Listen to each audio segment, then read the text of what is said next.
শত্রু তো ছিল, বলতো যে হয়তো ওরা আমার ক্ষতি করতে পারে, আমার সাথে হিংসামি করে। আমার তো কি লেগে ওরা আমার সাথে হিংসামি করে, আর দেখো আমি এমনি চলি। অনেকের কথাই বলতো, অনেক কিছু বলতো, কিন্তু ও অনেক ভালো মানুষ ছিল। উনি কারোর সাথে কোনো সময় যে এরকম গুলি করে মাইরা ফেলাইবো এরকম যে আমার কোনো সময় আমার ধারণার ভিতরেও নাই, আর ওনার ভিতরেও নাই। এরকম স্পট ডেট কত হবে এরকম কোনো শত্রু এরকম নাই। কোনো শত্রু আমাদের নাই। যারা বলতো কোনো যে নাম এরকম না বলা আশেপাশে টাইপের। এরকম বলতো যে হয়তো আছে, বলছে যে আছে এরকম, দেখো হয়তো আমার ক্ষতি করতে পারে, এরকম আশেপাশে অনেকের কথাই বলতো। তো আবার বলতো যে আমার সাথে শুধু শুধু হিংসামি করে, কে আমার তো আর কোনো কিছু নাই, আমার সাথে ওরা হিংসামি করে কি করবো। ওরা বলতে কাদের কথা এই বলছে? বলতো ওইটা আশেপাশে বন্ধু বান্ধব বা যারা আসছিল আর কি, এরকম হয়তো কারো কথা বলতো। না না, হুমকি ছিল না, শঙ্কা ছিল। বাসায় আইসা আইসা বলতো যে আমার সাথে শুধু শুধু ইয়া করে, শত্রুতাম করে, আমার ইয়া করে। আমি কি কি জন্য আমার সাথে না, রাজনীতি কি বেশি ব্যবসা বাণিজ্য নিয়ে। ব্যবসা তো আওয়ামী লীগের আমলতে 2018 সালেতে আমাদের ইন্টারনেটের একটা ব্যবসা করতেছে, এই পর্যন্ত শুনি নাই ব্যবসা নিয়ে কারোর সাথে কোনো ঝামেলা হইতে। মনে হইতেছে রাজনৈতিক দ্বন্দ্বই। সুষ্ঠু বিচার চাই। আমি চাই যারা মারছে, আমি তো জানি না কিসের জন্য মারছে। উনি এত ভালো মানুষ, এত নিরীহ মানুষ, আমাদের কোনো কেউ নাইও যে অন্য কোনো কিছু, যে আপনারা একটু তদন্ত করে বের করেন। আমি জানতে চাই যে কেন মারলো আর কারা মারলো, আর ফাঁসি তো অবশ্যই চাই। যে আমার স্বামীরে যেমনি মারছে, যারা যারা জড়িত আছে, যারা মারছে, আমি সবারই ফাঁসি চাই। না এখনই, এই যে এই কয়দিনের ভিতরেই। না আগে কোনো সমস্যা ছিল না, আগে কোনো সমস্যাই ছিল না। এই 5 আগস্টের পরে থেকে এইসব সমস্যা হইতাছে। আগে আমরা খুব সাধারণ জীবন যাপন আমাদের। বাসায় অফিসে যায়, বাসায় আসে, এই যে ইন্টারনেটের ব্যবসা করে, ইন্টারনেট ব্যবসা নিয়ে কোনো শত্রুতাম নাই কারোর সাথে। ব্যবসা নিয়ে কোনো ঝামেলা আমি মনে করি না। তারপরেও তো হইতেও পারে। আপনারা ওইটা ইয়া করেন, তদন্ত করবেন আপনারা, আপনারা দায়িত্ব, আপনারা নিজ দায়িত্ব মনে কইরা আমার দিকে তাকাইয়া আপনারা ওইটা ইয়ে করবেন। আমাদের অফিস শেষ করে এসে বাসায় রেস্ট করছিলাম, তো এই সময় হঠাৎ করে আমরা কয়েকটা গুলির আওয়াজ পাই। তো আমরা নিচ থেকে নেমে আমরা নিচে দেখতে এলাম যে কী হয়েছে। তো ঘটনাস্থলে দেখতে পাই যে এই আঙ্কেল শুয়ে আছে, মানে সেন্সলেস, ওনার কোনো জ্ঞান নেই।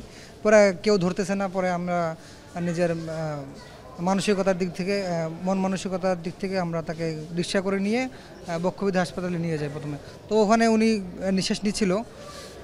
তারপরে ওখানে ডাক্তার বললো যে এখানে আমরা ট্রিটমেন্ট করতে পারবো না, আপনারা এখানে এই হাসপাতালের ওনারা ঠিকানা দেয়। তারপরে আমরা সরকারি অ্যাম্বুলেন্স করে নিয়ে আমরা এখানে নিয়ে আসি। তো এখানে নিয়ে আসার পর ডাক্তার দেখে ওনাকে মৃত ঘোষণা করে।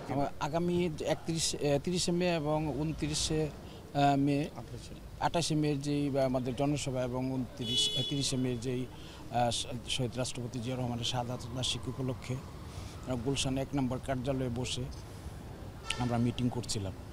মিটিং শেষ করে আমরা খাওয়া দাওয়া করে যেভাবে চলে যাই। পরবর্তীতে বাসায় যাওয়ার পর খবর পাই যে তার মহল্লার ভাইদের সাথে সে বসা ছিল, বন্ধুদের সাথে বসা ছিল, পিছন থেকে এসে গুলি করে চলে গেছে দুষ্কৃতকারীরা। দলীয় পরিচয় হচ্ছে ওনার যুগ্ম আহ্বায়ক গুলশান থানা বিএনপি কামরুল হাসান সাধন।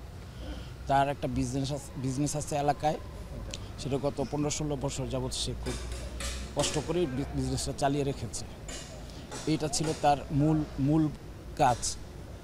আর এর ফাঁকে ফাঁকে সে প্রোগ্রাম করতেন এবং 5 ওয়াক্ত নামাজি ছিলেন। তার কোনো সন্তান নাই। তার বয়সে আমার সমবয়সী, আমার ছোটোবেলার বন্ধু এবং আমার কমিটির ও যুগ্ম আহ্বায়ক। ও আমার জানার মতো কোনো অন্যায় করতে আমি দেখি নাই।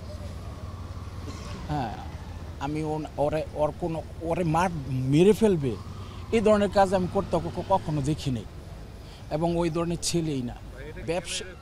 ব্যবসায়ের দ্বন্দ্ব তো হইতেই পারে না, মানে ও তো কারো সাথে পাচ্ছে নাই, ও তো ওর ব্যবসা ও করে। হ্যাঁ, এটা তো ওনার হলো ইন্টারনেটের বিজনেস, উনি তো এটা দীর্ঘদিন যাবৎ করে। হ্যাঁ, তো দীর্ঘদিন বলতে যে 15-16 বছর যাবৎ সেই এই বিজনেসটাতে সাথে জড়িত। সে তিলে তিলে এটাকে তৈরি করেছে। গুলশানে সে প্রোগ্রামের সময় আসতো, আর যখন আমরা মাঝে মাঝে সন্ধ্যার সময় বসে অফিসে বসে কথা হইতো।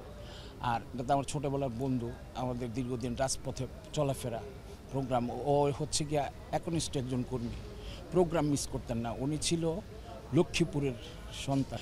এটা মানে সবাই মানে আমরা অবাক হয়েছি কী কারণ এটার। এটা দলীয় কোনো কোন্দল ছিল না আমাদের। না না, আমাদের তো আহ্বায়ক কমিটি, আমরা হচ্ছে গিয়া 13 জন যুগ্ম আহ্বায়ক, একজন আহ্বায়ক, আমরা যারা কাজ করছি। এরা অন্য অন্য থানায় যে পলিটিক্যাল একটাই থাকে, গ্রুপিং ট্রুপিং থাকে, আমাদের গুলশানে কোনো গ্রুপিং নাই, একসাথে আমরা প্রোগ্রামগুলি করি। হ্যাঁ, আমি শরীফুদ্দিন আহমেদ মামুন, আহ্বায়ক গুলশান থানা বিএনপি। ওনার ওয়াইফ আছে, ওনার যে দ্রুত আজকে রাতের ভিতরে যদি সম্ভব হয় তাহলে রাতের ভিতরে অ্যারেস্ট করে তাদেরকে আইনের আওতায় আনা হয়। আমরা এখন পর্যন্ত এইভাবে কোনো কিছু বিস্তারিত শুনতে পারিনি, বাট সাধন অত্যন্ত নিরীহ একজন মানুষ ছিল। সে নিজের মনে করে সে ব্যবসা বাণিজ্য করে, নিজের মতো করে চলে এবং আমাদের অত্যন্ত ডেডিকেটেড একজন কর্মী ছিল এবং অত্যন্ত ভালো একজন মানুষ। আপনারা সকলকে জিজ্ঞেস করলে বুঝতে পারবেন যে সে ভালো মানুষ ছিল এবং তার মতো মানুষের কোনো শত্রু থাকবে এটা আমি বিশ্বাস করি না কখনোই। সো দ্যাট আমরা আশা করছি যে নিশ্চয়ই কোনো এটার পিছনে কোনো উদ্দেশ্য বা কোনো ঘটনা রয়েছে, সেটা পুলিশ প্রশাসন যারা রয়েছে, আইনশৃঙ্খলা বাহিনী, তারা দ্রুত এটা উদ্ঘাটন করে ওই দোষী ব্যক্তিদেরকে আইনের আওতায় আনবে।